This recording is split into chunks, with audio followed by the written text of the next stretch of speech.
ಮುದ್ದಿನ ತಂಗಿ ಅಣ್ಣನಿಗೆ ಬೇಡವಾದಳ. ಮುಂದೆ ತಂಗಿಯ ಕತೆ. ಅಭಿಲಾಷ್ ಮನೆಗೆ ಪ್ರವೇಶಿಸುತ್ತಿದ್ದಂತೆ ಹಾಯ್ ಅಣ್ಣಯ್ಯ ಅನ್ನುತ್ತಾ ಆತನಿಗೆ ತಂಗಿ ಅಪೂರ್ವ ಎದುರಾಗುತ್ತಾಳೆ. ಅತ್ತಿಗೆ ಅಡುಗೆ ಮನೆಯಲ್ಲಿದ್ದಾಳೆ ಅಣ್ಣಯ್ಯ. ಈ ದಿನ 5 ಗಂಟೆಯೇ ಆಗದೆ ಹಾಗೆ ಮನೆಗೆ ಬಂದಿರುವೆ, ಏನು ವಿಶೇಷ? ಅತ್ತಿಗೆಯ ಜೊತೆಗೆ ಎಲ್ಲಿಗಾದರೂ ಹೊರಗೆ ಹೋಗುತ್ತಿರುವೆಯಾ ಹೇಗೆ ಅನ್ನುತ್ತಾಳೆ. ಆಕೆ ತನ್ನ ಅಣ್ಣಯ್ಯನ ದೃಷ್ಟಿ ತನ್ನ ಕಡೆಗೆ ತಿರುಗಿಸಿಕೊಳ್ಳಲು ಪ್ರಯತ್ನಿಸುತ್ತಾ. ಆದರೆ ಈತ ಹೊರಗೆ ಹೋಗುವುದೂ ಇಲ್ಲ, ಎಲ್ಲಿಗೂ ಇಲ್ಲ. ಆದರೆ ನಿನ್ನ ಅತ್ತಿಗೆ ಏನು ಮಾಡುತ್ತಿದ್ದಾಳೋ ನೋಡು ಅಸಹನೆಯಿಂದ ಅನ್ನುತ್ತಾನೆ ಆತ. ಏನಷ್ಟು ತೊಂದರೆ? ಎದುರಿಗೆ ಇರುವ ನನ್ನನ್ನೇ ಅಸಲು ಹಚ್ಚಿಕೊಳ್ಳದೆ ಅತ್ತಿಗೆಯಲ್ಲಿ ಅಂತ ಕನವರಿಸುವುದೇಕೆ? ಹೆಂಡತಿಯನ್ನು ಕರೆದುಕೊಂಡು ಎಲ್ಲಿ ಹೋಗಬೇಕೀಗ? ಎಲ್ಲಿಗೋ ಹೋಗುತ್ತೇನೆ, ಎಲ್ಲ ನಿನಗೆ ಹೇಳಬೇಕೇ? ಹೇಳಬೇಡವೇಳು. ಮದುವೆಯಾದ 6 ತಿಂಗಳಲ್ಲೇ ನಿನ್ನಲ್ಲಿ ಇಷ್ಟು ಬದಲಾವಣೆ ಬರುತ್ತದೆಂದು ನಾನು ಕನಸಿನಲ್ಲಿಯೂ ಅಂದುಕೊಂಡಿರಲಿಲ್ಲ ಅಣ್ಣಯ್ಯ. ಹಾಗೆ ಅನ್ನುತ್ತಲೇ ಆಕೆ ಕಣ್ಣಲ್ಲಿ ನೀರು ತಂದುಕೊಳ್ಳುವುದನ್ನು ನೋಡಿ ಆತನಿಗೆ ಆಶ್ಚರ್ಯವಾಗುತ್ತದೆ. ಇಷ್ಟು ಮಾತ್ರಕ್ಕೆ ಕಣ್ಣೀರ? ಈಗ ನಾನು ಏನು ಅಂದಿದ್ದೇನಂತ? ಆತನ ಕಂಠದಲ್ಲಿ ಅಚ್ಚರಿಯ ಜೊತೆಗೆ ಬೇಸರವೂ ಆಗುತ್ತದೆ.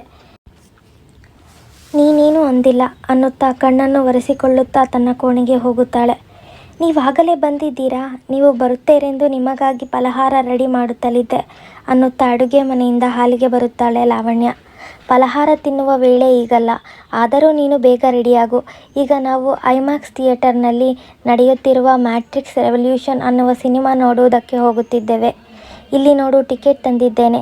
ನೀನು ನಿಮಿಷದಲ್ಲಿ ತಯಾರಾಗಬೇಕು ಅನ್ನುತ್ತಾನೆ ಆತ ಜೇಬಿನಲ್ಲಿರುವ ಟಿಕೆಟನ್ನು ತೆಗೆದು ತೋರಿಸುತ್ತಾ. ನಿಮಿಷಗಳಲ್ಲೇಕೆ? ನೀವು ಸಿನಿಮಾಗೆ ಕರೆದುಕೊಂಡು ಹೋಗುತ್ತೇನೆಂದರೆ 5 ನಿಮಿಷಗಳಲ್ಲಿ ತಯಾರಾಗುತ್ತೇನೆ. ಅಷ್ಟರಲ್ಲಿ ನೀವು ಫಲಹಾರ ತಿನ್ನಿರಿ ಅನ್ನುತ್ತಾ ಲಾವಣ್ಯ ಒಳಗೆ ಹೋಗುತ್ತಾಳೆ.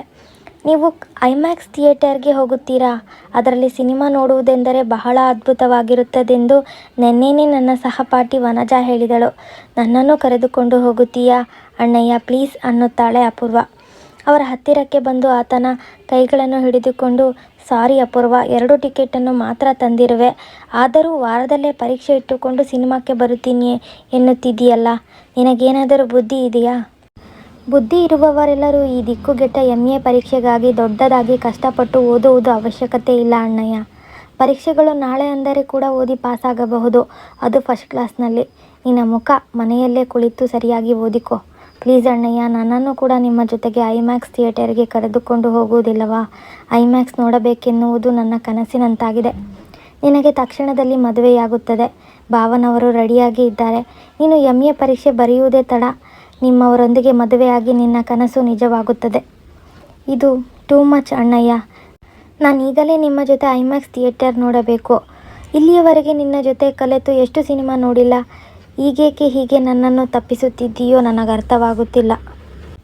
ಇದರಲ್ಲಿ ಅವಾಯ್ಡ್ ಮಾಡುವುದೇನೂ ಇರುವುದಿಲ್ಲ. ನನಗೆ ಪರೀಕ್ಷೆಗಳಿವೆ, ಚೆನ್ನಾಗಿ ಓದಿಕೊಳ್ಳಬೇಕು. ನನ್ನನ್ನು ಯಾರೂ ಡಿಸ್ಟರ್ಬ್ ಮಾಡಬೇಡಿ ಅಂತ ನೀನೇ ಅಂದಿದ್ದೆಯಲ್ಲ. ಅದಕ್ಕಾಗಿ ನಿನಗೆ ಟಿಕೆಟ್ ತೆಗೆದುಕೊಳ್ಳಲಿಲ್ಲ. ನಾನು ಹೊರಗೆ ಹೋದರೆ ಮನೆಯೆಲ್ಲ ಪ್ರಶಾಂತವಾಗಿರುತ್ತದೆ. ಹಾಯಾಗಿ ಓದಿಕೋ. ಏನ್ರಿ, ಡೈನಿಂಗ್ ಟೇಬಲ್ ಮೇಲೆ ಫಲಹಾರ ಇಟ್ಟಿದ್ದೀನಿ, ಬನ್ನಿ ಒಳಗಿನಿಂದ ಲಾವಣ್ಯ ಕೂಗು. ಈಗಲೇ ಫಲಹಾರ ತಿನ್ನುವ ವೇಳೆಯಲ್ಲವಾದರೂ ನೀನು ಬೇಗ ಬಂದು ಬಿಡು ಅನ್ನುತ್ತಾ ಅಭಿಲಾಷ್ ವಾಶ್ ಬೇಸಿನ್ ಹತ್ತಿರ ಹೋಗಿ ಮುಖ ತೊಳೆದುಕೊಳ್ಳತೊಡಗಿದ. ಈಗೋ ಬರುತ್ತಿದ್ದೇನೆ, 5 ನಿಮಿಷದಲ್ಲಿ ನಾನು ರೆಡಿಯಾಗುತ್ತೇನೆ ಅನ್ನುತ್ತಾಳೆ ಲಾವಣ್ಯ. 5 ನಿಮಿಷದಲ್ಲಿ ಅವರಿಬ್ಬರು ನೀಟಾಗಿ ತಯಾರಾಗಿ ಹೊರಗಡೆ ಹೋಗುತ್ತಿರುವುದನ್ನು ಅಪೂರ್ವ ಅವರತ್ತ ನೋಡುತ್ತಾ ಇದ್ದು ಬಿಡುತ್ತಾಳೆ. ಅಣ್ಣಯ್ಯ ನಿಜವಾಗಿಯೂ ಎಷ್ಟು ಬದಲಾಗಿದ್ದಾನೆ. ಇಲ್ಲಿಯವರೆಗೆ ಎಲ್ಲಿಗೆ ಹೋದರೂ ತನ್ನನ್ನು ಕರೆದುಕೊಂಡೇ ಹೋಗುತ್ತಿದ್ದ. ಮನೆಯಲ್ಲಿರುವವರೆಗೂ ಆತನಿಗೆ ಏನು ಬೇಕಾದರೂ ಅಪೂರ್ವ ಅಪೂರ್ವ ಅನ್ನುತ್ತಾ ತನ್ನನ್ನೇ ಕರೆಯುತ್ತಿದ್ದ. ತನಗೆ ಬುದ್ಧಿ ಬಂದಾಗಿನಿಂದಲೂ ಅಣ್ಣಯ್ಯನೇ ನನ್ನ ಪ್ರಪಂಚ. ಸಣ್ಣವಳಿದ್ದಾಗಿನಿಂದ ತನಗೆ ಏನು ಬೇಕಾದರೂ ಅಣ್ಣಯ್ಯ ಕ್ಷಣಗಳಲ್ಲಿ ತಂದು ಕೊಡುತ್ತಿದ್ದುದು. ಹಾಗಿರುವ ಅಣ್ಣಯ್ಯ ಈ ದಿನ ಸಿನಿಮಾಕ್ಕೆ ಬರುತ್ತೇನೆಂದು ಬಾಯಿ ಬಿಟ್ಟು ಕೇಳಿದರೆ ಕರೆದುಕೊಂಡು ಹೋಗದಿರುವುದು ಆಕೆಗೆ ತಲೆಗೆ ಹೊಡೆದಂತಾಗಿದೆ. ಇದೆಲ್ಲದಕ್ಕೂ ಕಾರಣ ಲಾವಣ್ಯ ಅನ್ನುವ ಒಬ್ಬ ಆಗಂತುಕಳು ಆತನ ಜೀವನದಲ್ಲಿ ಪ್ರವೇಶ ಮಾಡಿದ್ದಕ್ಕೆ. ಅಸಲು ಯಾರು ಈ ಲಾವಣ್ಯ? ನಿನ್ನೆ ಮೊನ್ನೆಯವರೆಗೂ ಅಣ್ಣಯ್ಯನಿಗೆ ಆಕೆ ಯಾರೋ ತಿಳಿಯದು. ಅವರದು ಪ್ರೇಮ ವಿವಾಹವೂ ಅಲ್ಲ. ಯಾರೋ ಬಂದು ಅಮ್ಮ ಅಪ್ಪನಿಗೆ ಸಾಗರೆಡ್ಡಿ ಅಂತ ಊರಿನಲ್ಲಿ ಒಂದು ಹುಡುಗಿ ಇದೆ, ನೋಡಲು ಬಹಳ ಅಂದವಾಗಿದ್ದಾಳೆ, BSc ಪಾಸ್ ಆಗಿದ್ದಾಳೆ. ಅವರದ್ದು ಮರ್ಯಾದಸ್ಥ ಕುಟುಂಬ.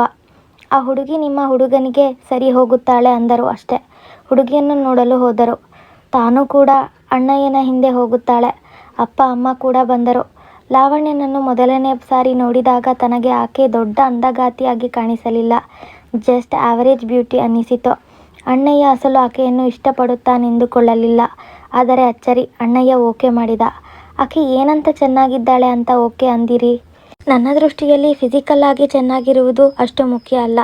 ಯಾಕೋ ಸ್ಪಷ್ಟವಾಗಿ ಹೇಳಲಾರೆ. ಆಕೆಯನ್ನು ನೋಡಿದ ಕೂಡಲೇ ನನಗೆ ಆಕೆಯ ಮೇಲೆ ಒಳ್ಳೆಯ ಅಭಿಪ್ರಾಯ ಬಂದಿತು. ಅಷ್ಟೇ, ಓಕೆ ಅಂದುಬಿಟ್ಟೆ ಅಂದ ಅಣ್ಣಯ್ಯ. ನಿನ್ನದು ದೊಡ್ಡ ಟೇಸ್ಟ್ ಅಂದುಕೊಂಡಿದ್ದೆ. ಯಾವ ಅಪ್ಸರೆಯನ್ನೋ ಅತಿಲೋಕ ಸುಂದರಿಯನ್ನೋ ಮಾಡಿಕೊಳ್ಳುವೆನೆಂದುಕೊಂಡಿದ್ದೆ. ನಿನ್ನದು ಇಂತಹ ಪೂರ್ ಸೆಲೆಕ್ಷನ್ ಆಗುತ್ತೆ ಎಂದುಕೊಳ್ಳಲಿಲ್ಲ. ಅಪ್ಸರೆಯಾಗಿಯೂ ಅತಿಲೋಕ ಸುಂದರಿಯಾಗಿಯೂ ಎದುರು ನೋಡುತ್ತಾ ಕುಳಿತರೆ ಮುದುಕನಾಗಿ ಹೋಗುತ್ತೇನೆ. ಆಗ ಅಪ್ಸರೆ ಸಿಕ್ಕರೂ ನಾನು ಮುದುಕನನ್ನು ಮಾಡಿಕೊಳ್ಳುವುದಿಲ್ಲ ಅನ್ನುತ್ತಾಳೆ. ಅಂತಹ ಪರಿಸ್ಥಿತಿ ತಂದುಕೊಳ್ಳುವುದಕ್ಕಿಂತಲೂ ಈಗ ಸೆಟಲ್ ಆಗಿ ಹೋಗುವುದು ಒಳ್ಳೆಯದು ಅಲ್ಲ? ಆಗಲೇ ನನಗೆ 30 ವರ್ಷ ಬಂದಿವೆ. ಅಪ್ಪ ಅಮ್ಮನಿಗೆ ಕೂಡ ಈ ಸಂಬಂಧ ಹಿಡಿಸಿತು. ಆಕೆಯಲ್ಲಿ ಏನಿದೆ ಎಂದು ಒಪ್ಪಿದಿರಿ ಅಂತ ನನ್ನ ಅಮ್ಮನಲ್ಲಿ ಕೇಳಿದರೆ, ಅವನು ಇಷ್ಟು ಕಾಲಕ್ಕೆ ಹುಡುಗಿಯನ್ನು ಒಪ್ಪಿದ್ದಾನೆ, ಅದೇ 10,000 ಬಾರಿ ಅಂದುಕೊಂಡೆವು. ಮೇಲೆ ಈ ಸಂಬಂಧ ಬೇಡ ಅನ್ನುವುದಕ್ಕೆ ನನಗೇನು ಕಾರಣ ಕಾಣಿಸದು. ನಿನ್ನ ದೃಷ್ಟಿಯಲ್ಲಿ ಆ ಹೆಂಗಸು ದೊಡ್ಡ ಅಂದಗಾತಿ ಆಗಿಲ್ಲದಿರಬಹುದು. ನನಗೇನೋ ಚೆನ್ನಾಗಿದ್ದಾಳೆ ಎಂದೆನಿಸಿತು. ನೋಡಿದ ಕೂಡಲೇ ಈಕೆ ನನ್ನ ಮಗನನ್ನು ಸುಖಪಡಿಸುತ್ತಾಳೆ ಎನ್ನುವ ನಂಬಿಕೆ ನನಗೆ ಆಯಿತು ಅನ್ನುತ್ತಾಳೆ ಅಮ್ಮ. ಅಪ್ಪ ಕೂಡ ಅಮ್ಮನ ಮಾತಿಗೆ ಒಪ್ಪಿಕೊಂಡಾಯಿತು.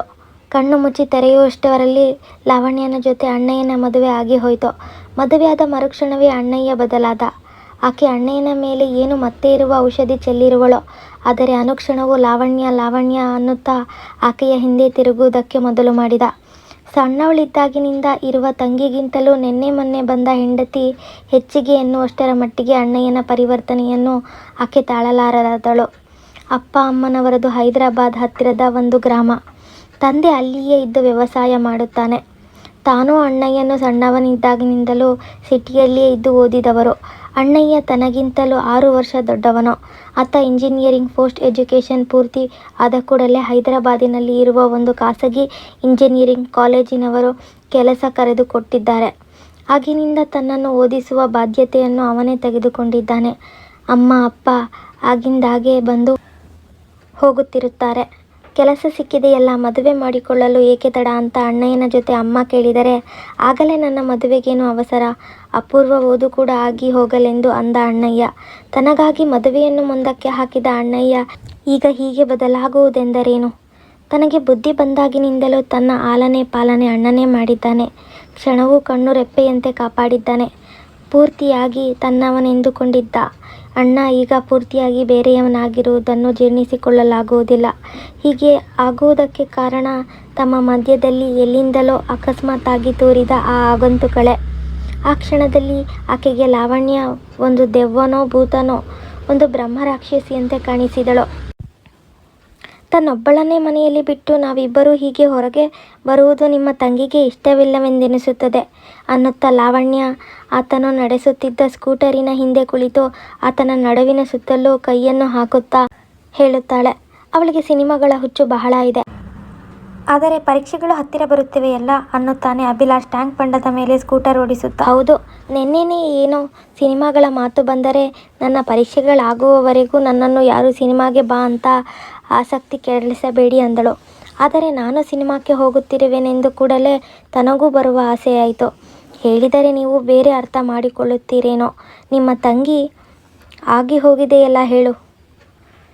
ನೀವೇನಾದರೂ ಫೀಲ್ ಆಗುತ್ತೀರೇನೋ. ಹೇಳದಿದ್ದರೆ ಫೀಲ್ ಆಗುವುದು ಹೇಳು. ನಿಮ್ಮ ತಂಗಿ ಒಂದು ಮಾತಿನ ಮೇಲೆ ನಿಲ್ಲುವ ಮನುಷ್ಯಳಲ್ಲ. ನೆನ್ನೆನೇ ನನ್ನನ್ನು ಸಿನಿಮಾಕ್ಕೆ ಕರೆಯಬೇಡಿ ಎಂದು ಹೇಳಿದಳಾ? ಈ ದಿನವೇನೋ ನೀನು ತನಗೆ ಟಿಕೆಟ್ ತಂದಿಲ್ಲವೆಂದು ಬಾಧೆ ಪಡುತ್ತಾಳೆ.